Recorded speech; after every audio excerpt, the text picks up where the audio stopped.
Di dalam konteks pemeriksaan rapid test ini kita sudah menentukan kebijakan. Yang pertama, rapid test akan kita laksanakan kepada kontak dekat kasus positif yang sudah terkonfirmasi dan dirawat di rumah sakit, atau kasus konfirmasi positif yang harus dilaksanakan isolasi rumah.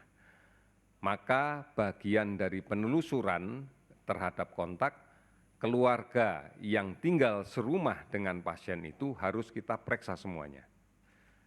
Kalau kemudian di dalam perjalanan kontaknya selama sebelum sakit ternyata juga ada riwayat dia sempat bekerja di tempat pekerjaannya dan ada lingkungan kerja yang juga memiliki kemungkinan kontak dekat, maka kita juga akan melaksanakan pemeriksaan di tempat dia bekerja.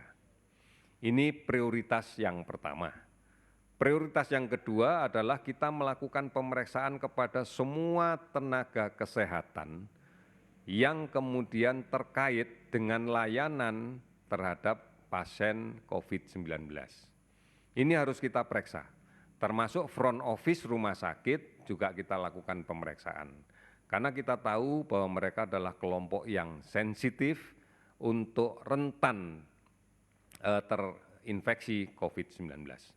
Ini prioritas yang kita laksanakan untuk pemeriksaan rapid pada tahapan pertama. Sudah barang tentu kalau nanti cartridge kit yang kita kirim, yang kita datangkan semakin banyak, nanti kita akan berbasis pada wilayah.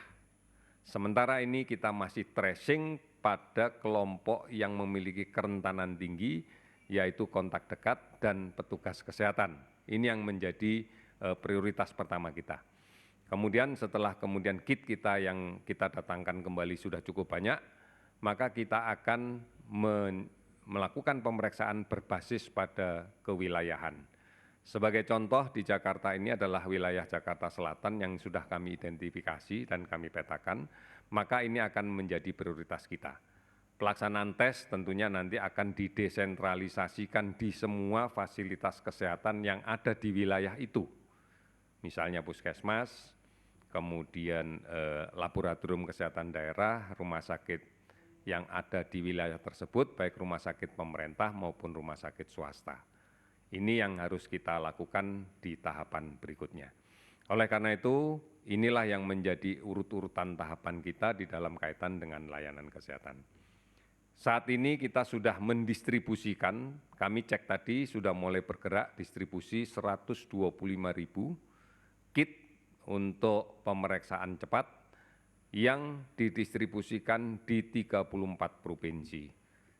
Nantinya provinsilah yang akan bisa menentukan, pertama untuk kontak tracing, kedua adalah untuk petugas kesehatan yang dilibatkan dalam layanan langsung terkait dengan COVID-19 ini, dan pada pengiriman berikutnya dengan jumlah yang lebih besar nanti akan berbasis pada daerah di mana kasus ini ditemukan dan kemudian kita anggap sebagai daerah yang berpotensi untuk munculnya penularan.